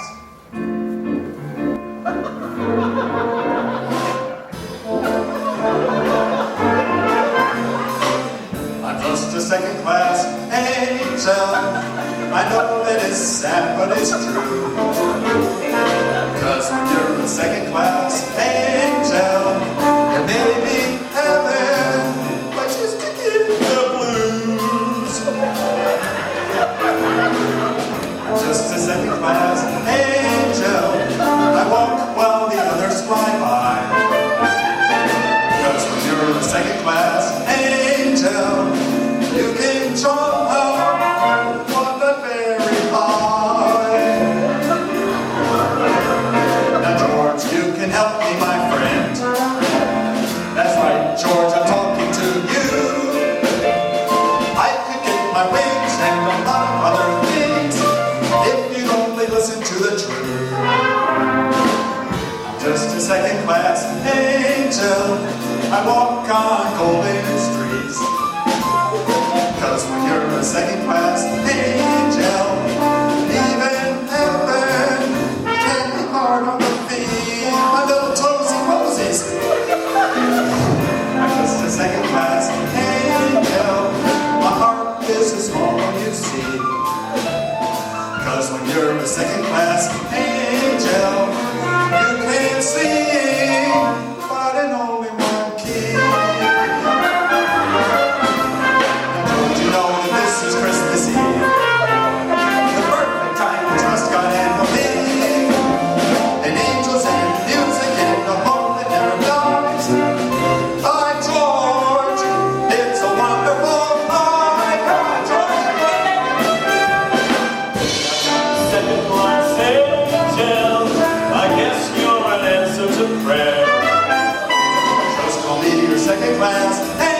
You'll help me, won't you? Oh, yeah, sure, how?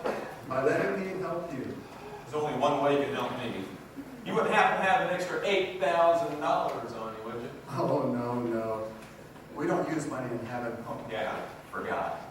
Well, it comes in pretty handy down here, let me tell you. Oh. And if I found that out a little bit late, I'm worth more dead than alive. Now look, you mustn't talk like that. I won't get my wings with that attitude. Oh, shut up. You just don't know what all that you've done. Why, if it hadn't been for you... Well, yeah, if it hadn't been for me, a whole lot of people would have been a lot better off. My wife, my family, my friends. Hey, mister, why don't you go off and hunt somebody else, will you? No, you don't understand. I've got my job. Oh, shut up. Joseph, this isn't going to be so easy. So you still think killing yourself would make everybody feel happier, eh? No, I suppose you're right. I suppose everybody would have been a lot better off if I'd never been born. What did you say? I said I wish I'd never been born. Oh, you can't say things like that, you... Wait a minute. That's an idea. Joseph, what do you think? Yeah, that'll do it. All right. You've got your wish. You've never been born. How's that? You've never been born. You don't exist. You haven't a care in the world. No worries, no obligations, no $8,000 to get, no Potter looking for you with the sheriff. Hey, say something else in that ear. Sure, you can hear out of it. Oh, that's the doggonest thing. I haven't heard out of that ear since I was a kid.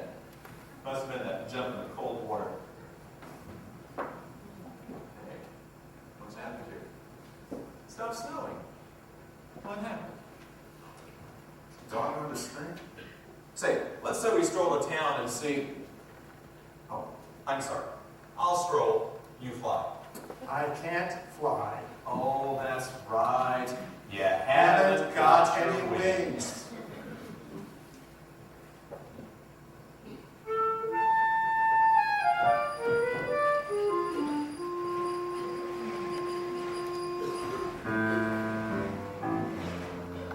This is strange, but it seems somewhat familiar, but so peculiar for Bedford Falls. Look again, George, for soon it will be so clear. You've never been here. No, not at all. Mr. Angel, I've lived here my whole life long. You've got it all wrong. Just go away. Can't you see, George, you were not here to stop in. That's why it's so grim and dark today.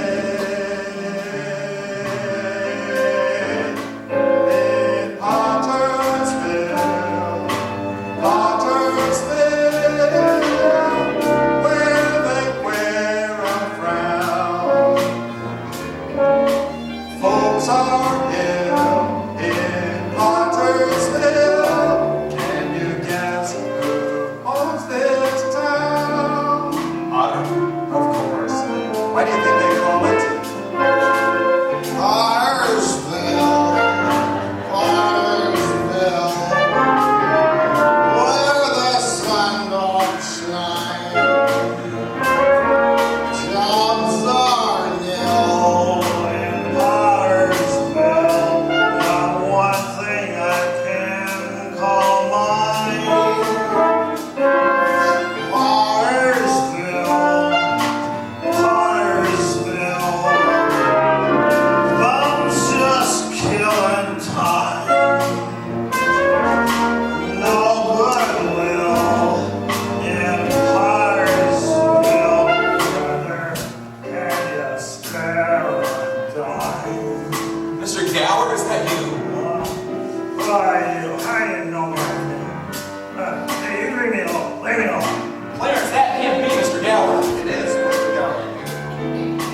because you were never born. This is just some strange dream, some trick of playing. All that you're saying is just a lie. Not a lie, but a wish you made that came true. I'm here to help you. Please let me try. Oh, Bert, at least you're the same Bert. You gotta help me. The building and the loan, it's always been there, right on the town square. All this is new. They went bankrupt some 20 years ago now. No one with know-how to see him through. In Pottersville,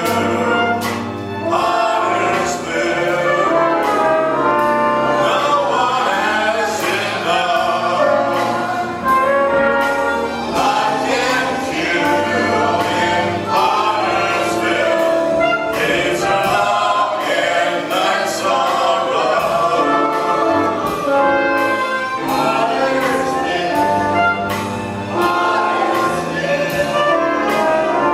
Who says crime don't pay? Is that you? Pays the bills in Pottersville. Well, at least for one more day.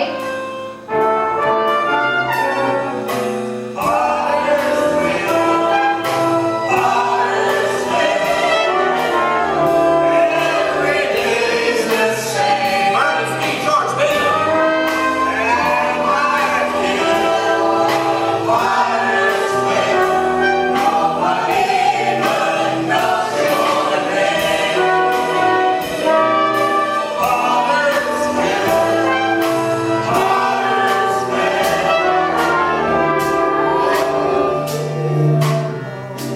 is that you? Just cheap thrills in Pottersville. It's no longer home sweet home. Stop it! It's no longer home sweet home. Stop! It's no longer home sweet home. Stop! George. George. Are you all right? I don't know. Oh! Somebody's just made it. Made what? Every time you hear a bell ring, that means that some angel's just got his wings. Look, what are you? I told you, George. I'm your guardian angel. Yeah, I know, but what else are you? Some kind of a hypnotist? No, of course not. Then why am I seeing all these strange things? Don't you understand, George? It's because you were never born. What if I was never born? Then who am I?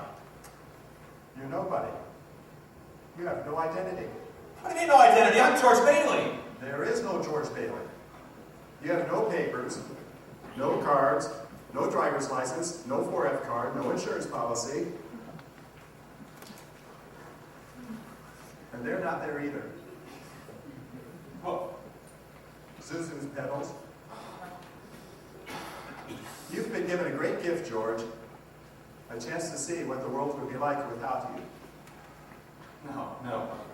This is just some sort of bad dream I'm having. I'm going home. So long, mister. Home? What home? Shut up! Will you shut up already? I'm going home to see my wife and my kids.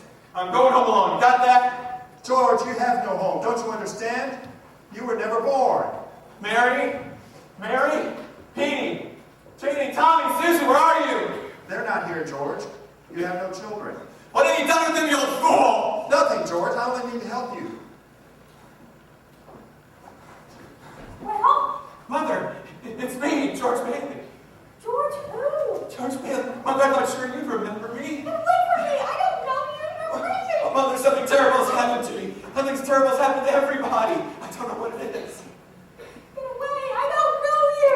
You're crazy! Well, I know everybody you know. Your brother-in-law, Uncle Billy. You know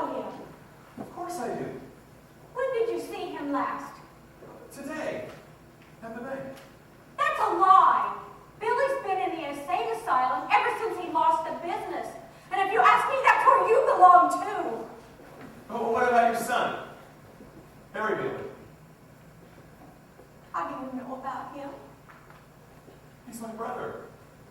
Where is he?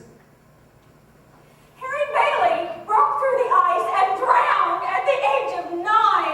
How dare you!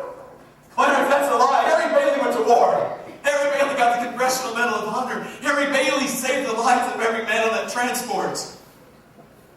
Every man on that transport died.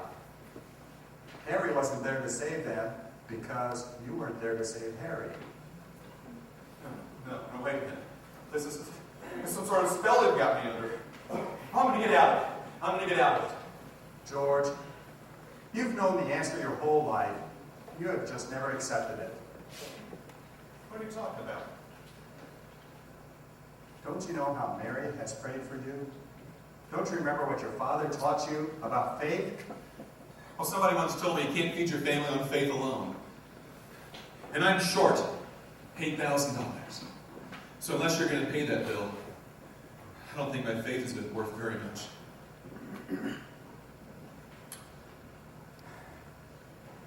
If you mean faith in yourself, you're exactly right. I've watched you, George Bailey. You're a good man. But you've lived your whole life as if everything depends on you. You're going to make it right no matter what. You're going to work through it. But now when you're up against something that you can't fix by yourself, you don't know what to do. George, tomorrow's Christmas Day. Do you know what that means? Sure. Jesus is born. Yes, George, yes. What did you pray in that bridge a while ago? Show me the way. Exactly. Jesus is the way, truth, and life. I've known that. I've always known that. But do you believe it, George? Do you trust him completely? His name is Emmanuel, God with us. You don't have to go through this thing alone. But I've had so many dreams.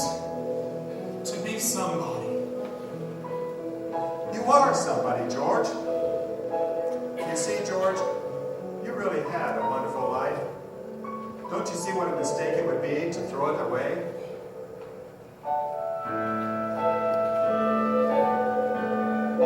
Strange, isn't it? Each man's life touches so many other lives. And when he isn't around, he leaves an awful hole, doesn't he?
Yes, George?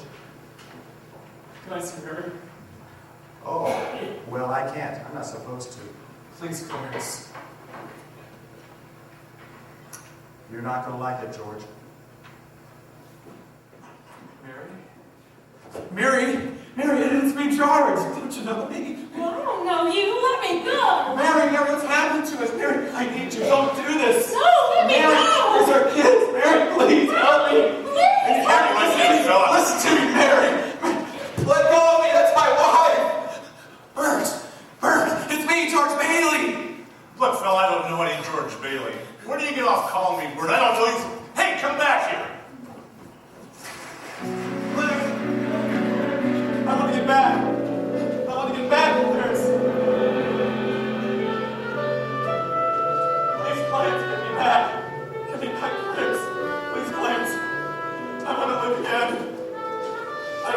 happens to me, if you only get me back to my wife and kids, please. I want to live again. I want to live again. I want to live again. Dear God, let me live again.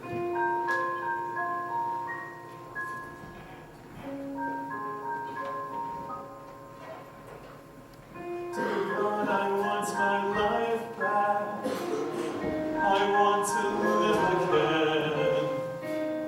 No matter what may happen, don't let this be the end. How could I be so foolish to throw it all away? Please, God, just one more moment. Please, God, just one more day of my life. Oh, life that turns out to be the only life meant for me. My beautiful life, my wonderful life.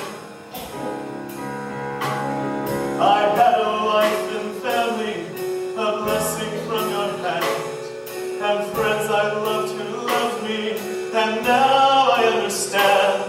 The only thing that matters is that I live for you. So take my life, it's yours, Lord. Make it over, make it anew. Oh God, it started snowing. Can this be Christmas Eve?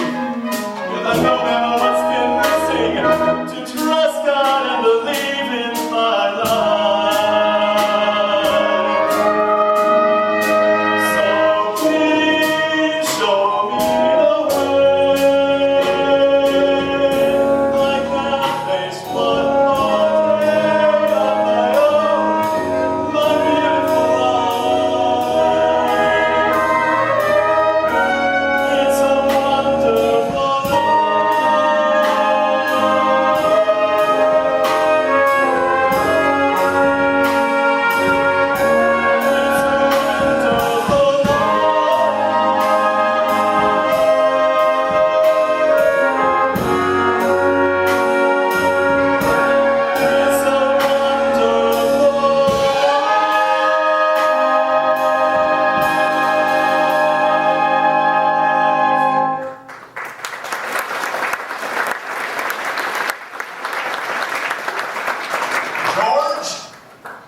George, are you okay? Bert, you know me? No, I've been looking all over town for you. Say something to my bed here, quick.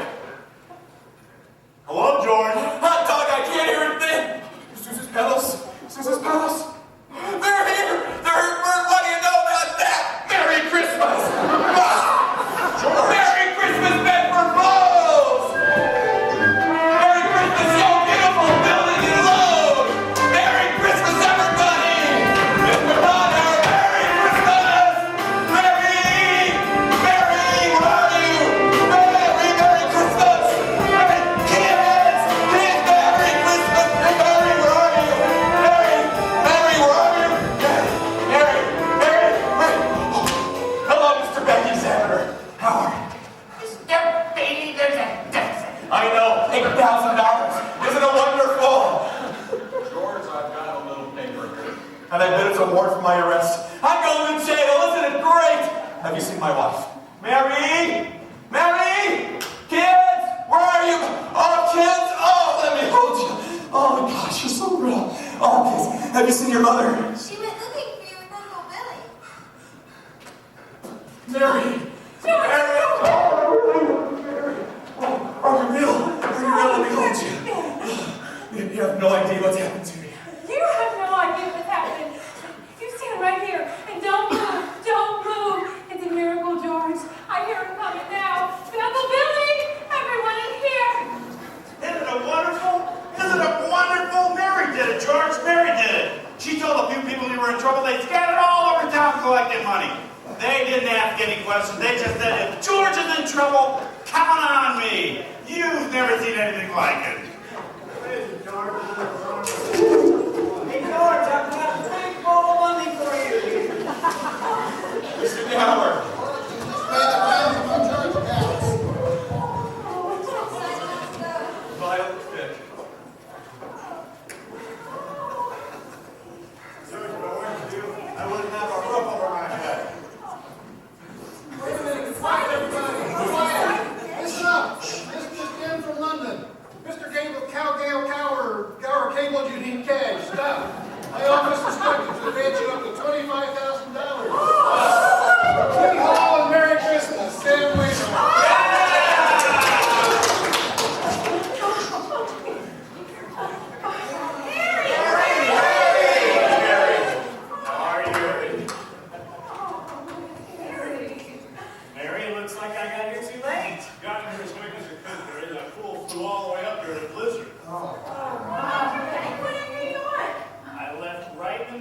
as soon as I got Mary's telegram. Folks, let's hear it from my big brother, George Bailey, the richest man in town.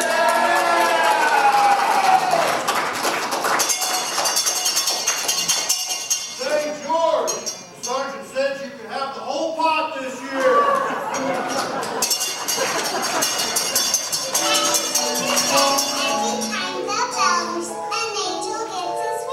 That's right. That's right. Attaboy, Clarence.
I've stated my side very frankly. Let's take a look at your side.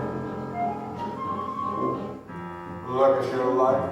What have you got? Be honest, George, you don't have a lot. Broken down house, broken down car. Being so kind hasn't gotten you far. You really good. You may be neat, but you can't survive on 40 a week. After the bills have all been paid, not much is left from what you have paid. What if Mary has a baby? There goes any change you had. Listen out to my proposal and things won't look so bad. Tell me what you want, anything at all. Nothing is too big, nothing is too small. Come work for me, I can make you rich. After all these years, you might just find your niche. Just use your imagination, anything you'd like to get. I will pay you $20,000 and I haven't finished yet. Tell me what you want, don't look at the price. If you want the clearest, buy something nice. Nothing but the best, buy the finest clothes. Play in New York City, go to Broadway shows. You can enjoy every evening at expensive restaurants. You can write your ticket, George, if you just tell me what you want.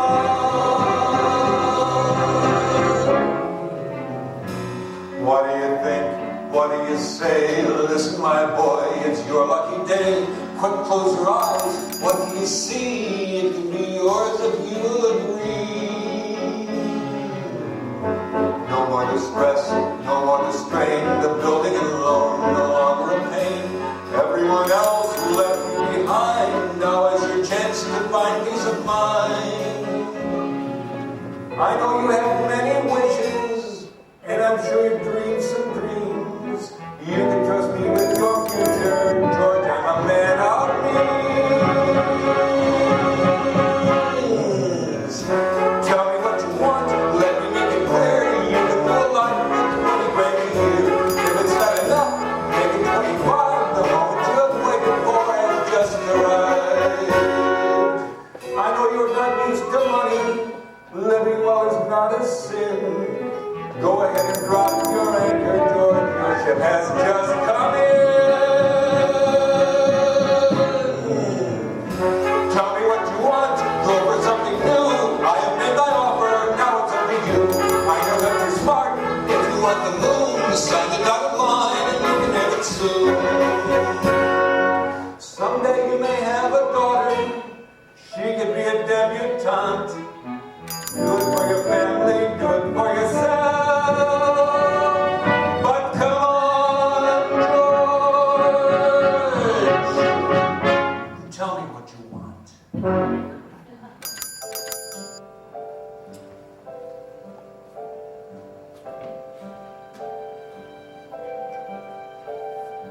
Wasn't sure I'd meet you. This wasn't in my dreams. I had no explanation for how quick they call this scene.